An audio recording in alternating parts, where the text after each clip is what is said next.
Wait a second. You're making $500,000 on this deal? Roughly. I cannot believe you. Rose, listen to me. I can explain. You are making $500,000 and you were only going to pay me 30? You're getting 30 grand? I'm getting 1,000. You guys are getting paid? Welcome to Money Unplugged. I'm Chris Hill. Thanks for being here. Did you have a good long weekend? Did the back to school stuff go smoothly for everyone? Hope everything's going okay as we enter the fall season. Today on the show, a rock star in the world of financial media, Jill Schlesinger, certified financial planner, award-winning business analyst for CBS News, and host of the very popular podcast, Jill on Money. She's kind of done everything in the financial industry, as you're about to hear. She started on the trading floors, got into money management. And if you have ever seen Jill on TV or listened to her podcast, she's smart, funny, no nonsense, and she is not afraid of ruffling a few feathers by speaking her mind. And that's what came out in the conversation today. And it was a blast. I had a blast talking to her. So let's get to it.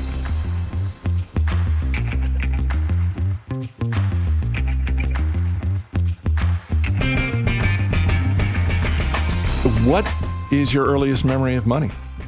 My dad was a trader on the floor of the American Stock Exchange, so there was a lot of talk about money. A lot. Like, how'd you do today? I made money, I lost money. So I am like inured from all the emotional parts of money, just not like a thing. And so, you know, I grew up familiar with how the folks on Wall Street keep score, and also that it was just that, a way to keep score, and like you can be comfortable. But my parents and my father especially, not particularly impressed by money. So that was something that he, I think, was able to communicate to me and my sister. So was that really from an early age? Because I know that the emotions around money are, you know, that's one of those things that some people never really master. Some people get better over time. Was that something that, were you just at a really early age where that just wasn't a factor? It really wasn't. I mean, the factor was that my father blew out of his trading account 2 different times in like our lives, so that he was sort of going, not broke because he had a parents of means and could fall back on that. But like, we knew when it hit the fan. My parents were very much like, everyone's working. There's not going to be you don't just get stuff. And, you know, we lived a very comfortable life. So, you know, I was one of those very lucky people born on second base. I wish it were third. You know, too bad. It's not quite as much money.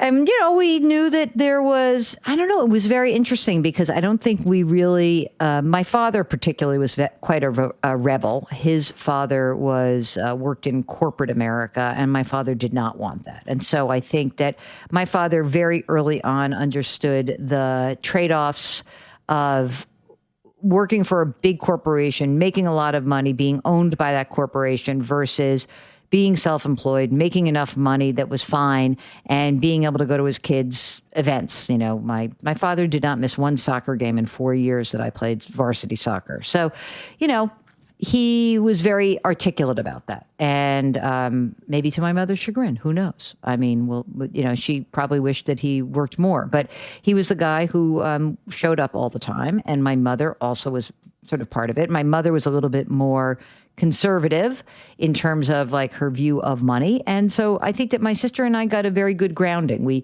you know, again, always expected to work. We didn't get an allowance, by the way. My parents were like, what do you want? Oh, if you need that, we'll buy it. If you're getting another new pair of sneakers, that's on you. So go rake leaves. So that was kind of how we rolled. So what was the first job you had when you were a kid? I raked leaves and shoveled snow. That was like the first that, you know, living in the suburbs of New York, that was a good way to make money. I hated babysitting.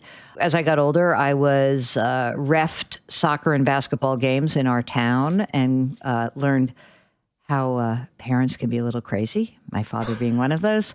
And so that was like my first jobs were just stuff like, you know, in high school, I worked in the real estate office where my mother worked. As I got older, I worked in my father's firm on the American Stock Exchange. His best friend had a firm on the New York Stock Exchange. So, my friends were waitressing and doing really fun jobs. And I was commuting to New York City in July and August. It was not, it was cool. But, I had the crappiest job in the world on Wall Street. I was the one in the back making copies of trades on an actual Xerox machine, throwing it into a tube, wrapping up the order, putting it into a tube, into the pneumatic tube system, and learning how to signal to clerks with the hand language, the sign language of the American Stock Exchange, which is slightly different than the New York Stock Exchange. It is? Yeah. There were two different ways to do it, which was also distinct from the Commodities Exchange, which was where my first real job after college was. I was a trader on the floor of the COMEX, and I traded gold, silver, and copper options. And it is very different there. So before we get to that, let's go to college. You go to Brown University. I do. You get a degree in international relations and affairs? Yeah, whatever. And was that sort of the approach? Which, by the way, plenty of people, that is their approach in college. I'm not really sure what I'm going to do. I'm just going to study this. To be clear, I went to college to Brown because I was a very good soccer player and I was recruited to play soccer. That is how I got into Brown. I'm not saying I was not smart enough to get in, but the competition in my town was vicious. And there were people who didn't get in who were smarter than I. And I was fortunate in that I played two sports in high school. I played basketball and soccer, and I was able to get recruited for both. So I chose Brown because I thought their athletic training facility was very cool. It was nice. It was new at the time. And every person that I met, I knew a lot of different kids from my town went to Brown. And so when I would encounter them, they were all very different kinds of people, and they were all very happy. Whereas when I went to Penn and Harvard, where those were the other two schools that I was very interested in, not everyone was so happy. So it was like, oh, this Brown, this is cool. So when I got there, my parents were shocked that they had two kids who went to Ivy League schools. They were just not about that. They just were like, learn something, have some fun. So, I got to Brown. I didn't really know what I wanted to do. And my dad said, you know what? I know you're really very hyper-focused on soccer. It's like a thing, right? But pretend you break your leg the first day you get there. Because, there was no professional women's soccer. He's like, I want you to like where you are. And my mother was really do whatever you want. No one was pre-professional, really. Not in my world. And Brown is not a pre-professional school. It certainly wasn't in the 80s when I attended. So I think the best advice was there was a girl who was 2 years ahead of me from my town who was there. And she said, these are the best professors that I've taken so far. And my parents were like, do that. Do whatever's fun. And so it was a little econ, a little poli-sci. I liked a little math. I liked statistics. So I took a little of everything. And at the end of my first year, my advisor's like, oh, you're an international relations major. I'm like, oh, I am? And so it was just because of the smattering of coursework that I took. And I liked language, so I had spoken Spanish in high school, and I liked French in college. And I took a whole bunch of English classes, and I was going to do an English major, but then, I was doing this other stuff. So that's how I rolled. The most important thing about my college experience is that once soccer season ended, I had no idea what to do with myself. So at the time, I was very interested. I was kind of interested in wouldn't it be cool to learn about sports on TV? So I went down to the NBC owned and operated station called WJAR Television in Providence, Rhode Island. And I said, I'd love an internship. And they said, we don't give internships to freshmen. In fact, we don't really give internships at all. And I said, really? And I kept talking to the person, and the assignment editor said, oh, okay, well, let's see if you're actually dedicated or not. I'll let you do an internship. Saturdays and Sundays, 8 a.m. to 12 noon. How's that, college student? Want to wake up early? Then we'll give you an internship. So that's what I did. And I was an intern for 4 years there. It was great. So based on what you talked about with the work you did in high school with your father and how his job was very much sort of your formative experience early in your life when it came to money, I was tempted to say, well, it sounds like you were going to do whatever you were going to do in college, but once you got out of college, you were just going to head to the trading floor. Did the intern experience in television change your mind about that? Or did you, in fact, graduate and head to a trading floor? Well, that is sort of what the thought was as soon as I started. I clerked on these floors in the 80s. It was such an exciting time to be part of that world. And it was a very hands-on experience, and it was a blast. And even though I was, essentially hazed because I was, the young person, it was fascinating.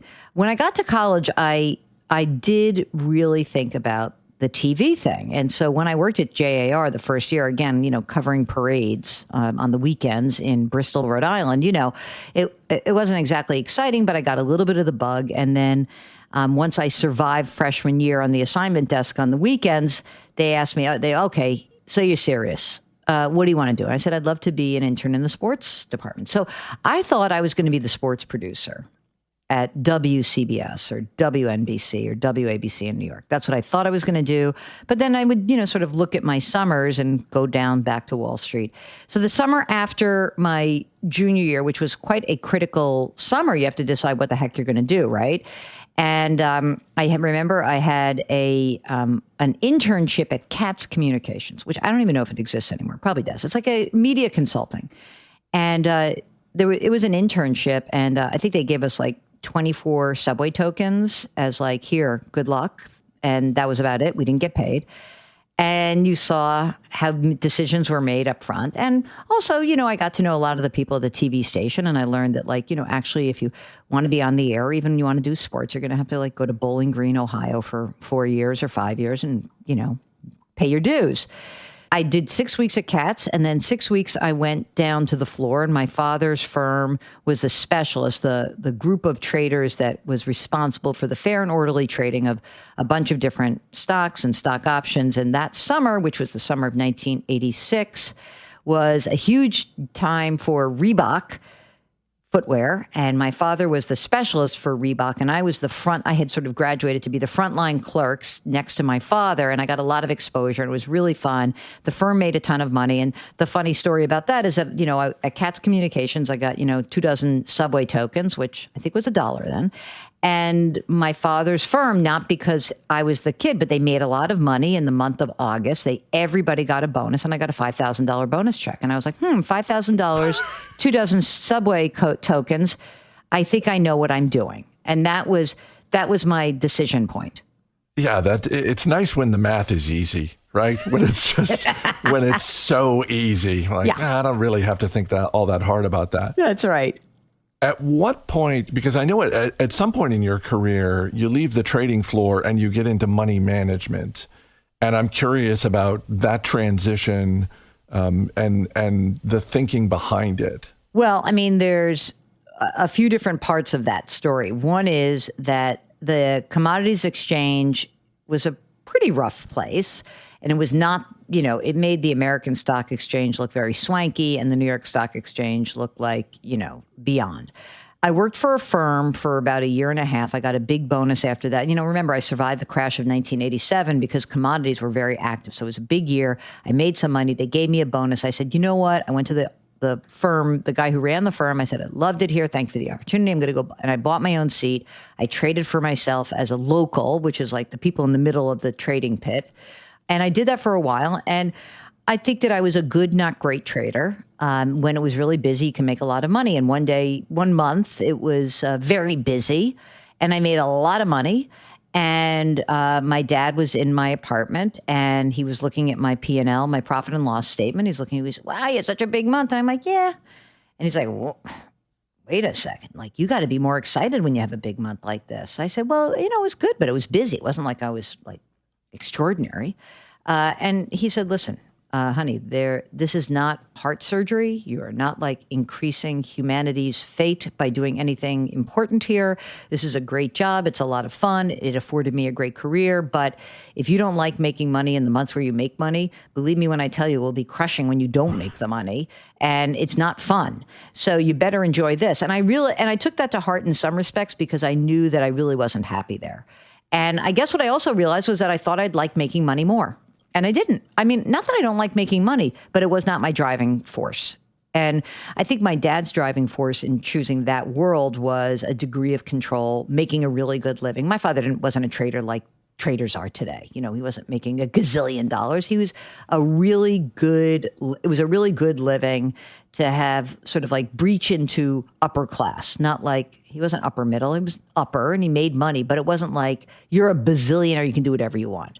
And for me, I think that I didn't really, that flexibility wasn't that interesting because I felt like it was a disgusting environment for me. And I did not think it brought out the best in who I was. I don't think that that was like I don't know, I was just generally not as happy. So I moved back to Rhode Island and because I was dating someone up there who was in medical school and I had to just get a job. So I called the WJR and I'm like, hey, the sports guy who was still on the air. I'm like, hey, any jobs there for me? Because you cannot be a commodities trader in Providence, Rhode Island. It's not like there's an extra job there.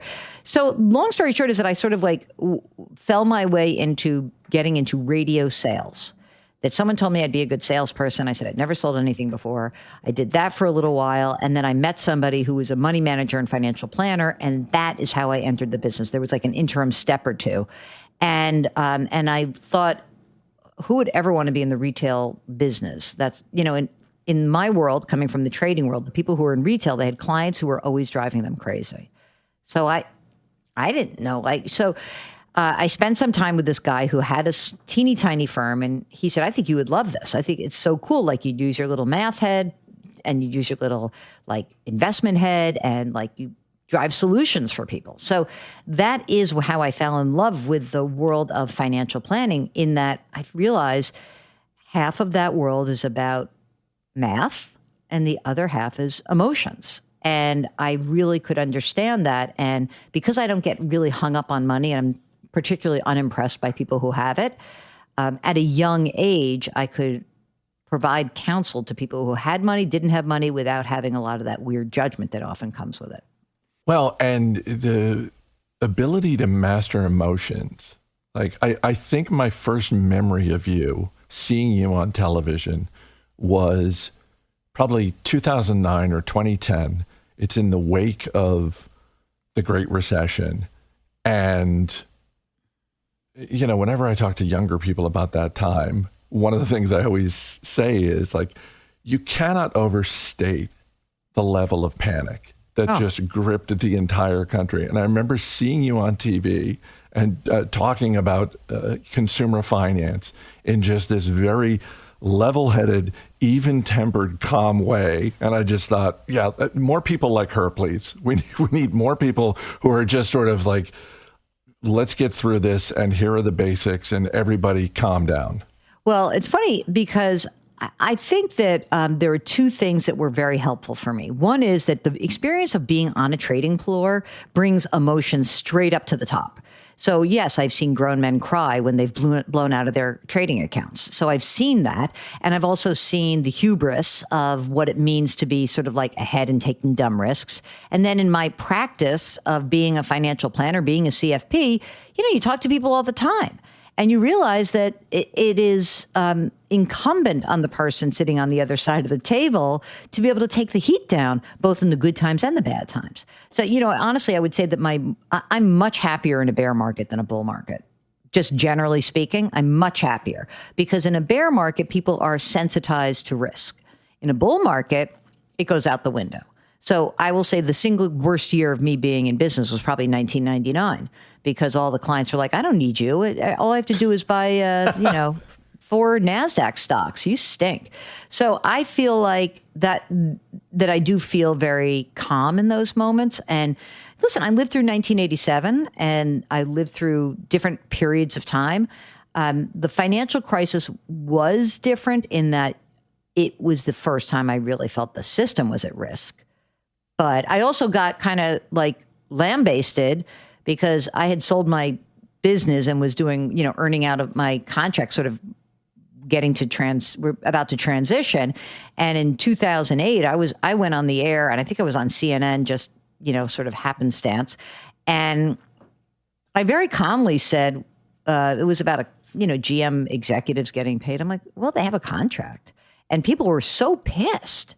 They're like, how dare you? I'm like, I don't know. I believe in contracts. Like, I get it. Contracts are broken, but like, you know, let's see where the bodies are. Like, let's not throw everybody out. And people were really mad that I thought that the system should be saved, that people like bailouts are bad. And, so I got a lot of heat. And then I started at CBS in the spring of 2009 after appearing as a guest in many of Anthony Mason, the then senior business economics correspondent, in his pieces. And I started at a time where I think people were really like so distrustful of the system and really scared. And so what's my job? Explain what this complicated stuff is, but also bring down the temperature a little bit.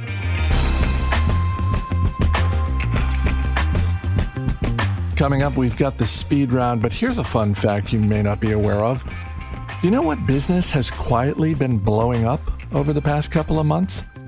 Marmar. Yeah, that's right, people. My favorite chili garlic crunch is now available in a few more locations in the Mid-Atlantic region. And due to popular demand, you can now buy Marmar in new 32-ounce jars. Yeah, that's right. Customers have been adding the tastiest chili garlic crunch to their favorite sauces, spreading it on their favorite sandwiches, and making their favorite foods so much better.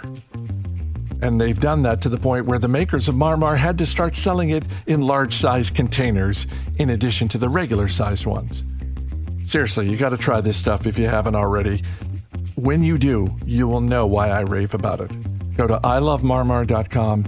Use the promo code MONEY, get 10% off, and you're on your way. Click the link in the show notes or go to ilovemarmar.com and get 10% off when you use the promo code MONEY. Make your taste buds happy, people. All right, let's get back to Jill.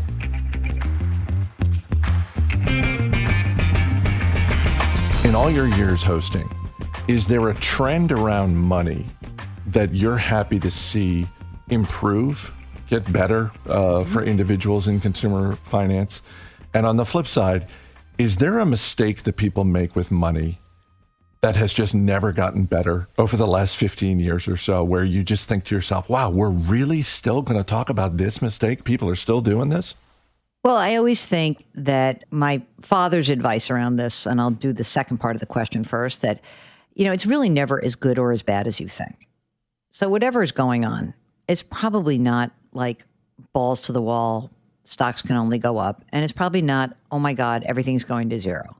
One thing that was funny, my brother-in-law was a commodities trader also. So I fixed up my brother-in-law, who was my broker. He was a futures broker, with my sister. They got married. They're still married. And I remember when we got back in 2008, we were going to the high holidays. We got back from Temple. We turned CNBC on, and he's like, we turned around and he goes, holy moly. He said, well, 6 more days like this and we're just done. It's zero. And like a little black humor. Okay.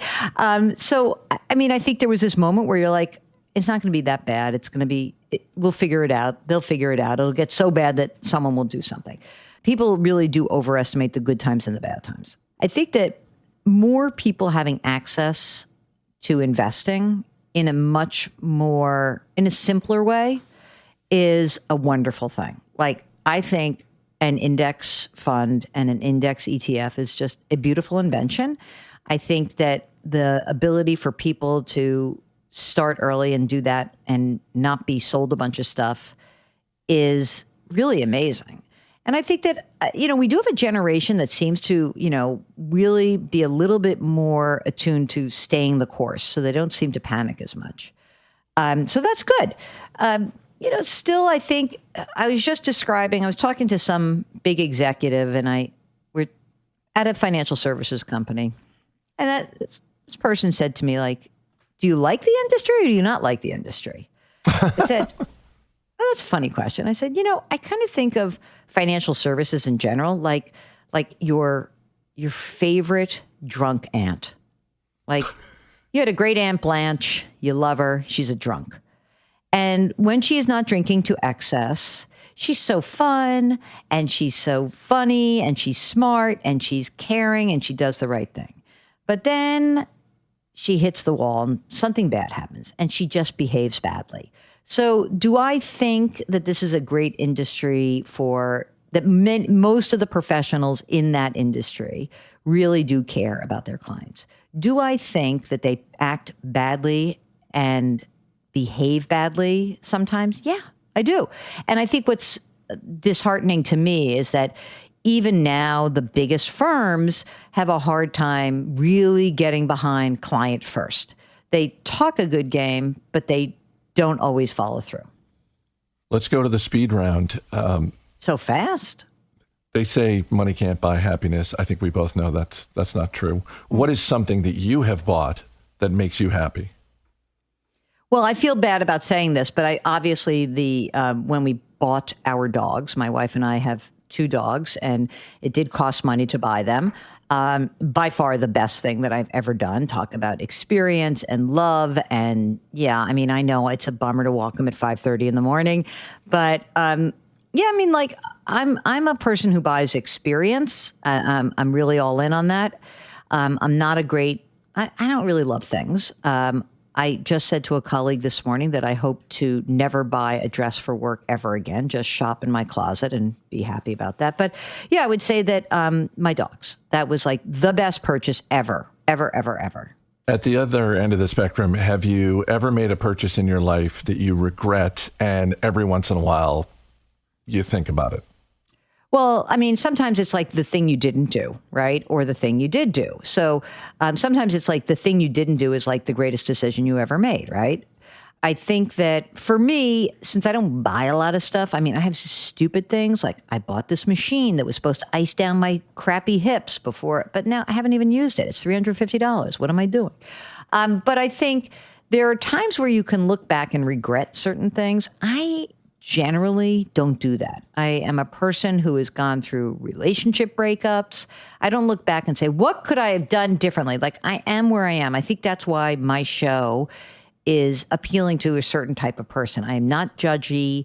I don't shake my finger. I try not to go back in time and sort of say like, well, let's do some forensic accounting of how you got here. I generally believe that we are where we are. What would you like to do to move forward? So even if I bought something stupid, I don't know if I can't even tell you what it would be, but I'm sure I've thrown away plenty of money, and I'm sure most of it being on food because I love my wife and I love to go out to dinner, and so yeah, I'll tell you what, anyone listening here, that restaurant in Shelter Island that charged $32 for some fancy vegetable dish, not worth it.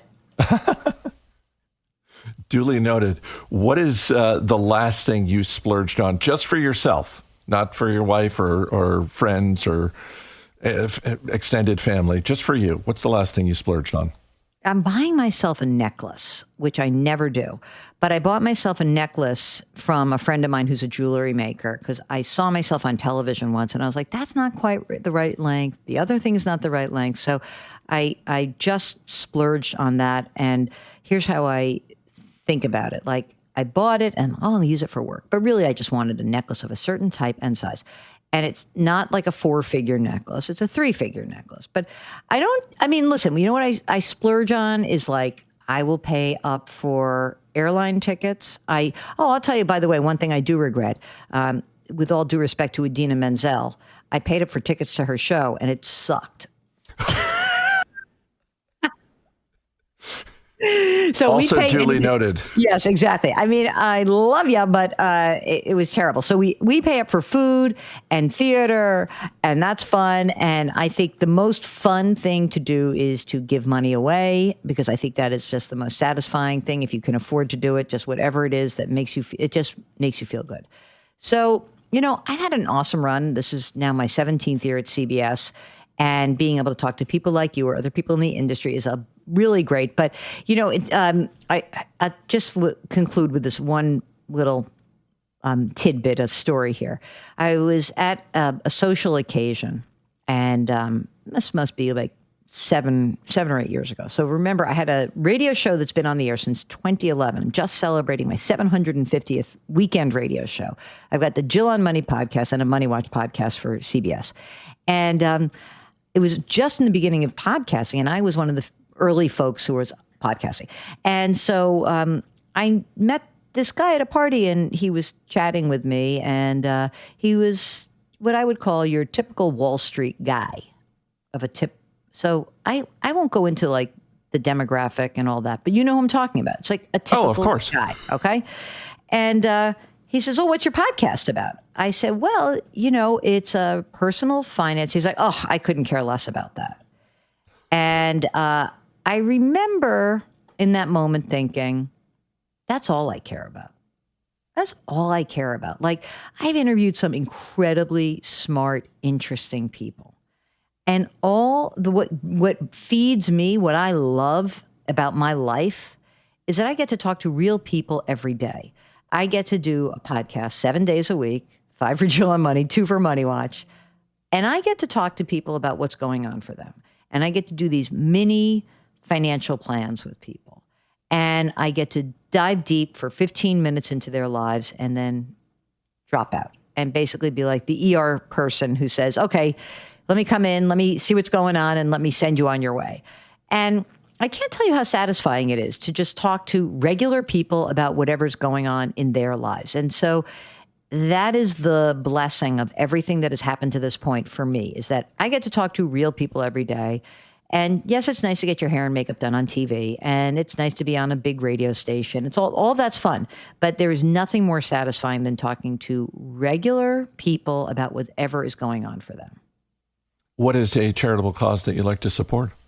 Well, glad you asked. I am on the board of the LGBTQ Center of New York City, and we are, I am just right now training for our HIV/AIDS ride to raise money for awareness and treatment.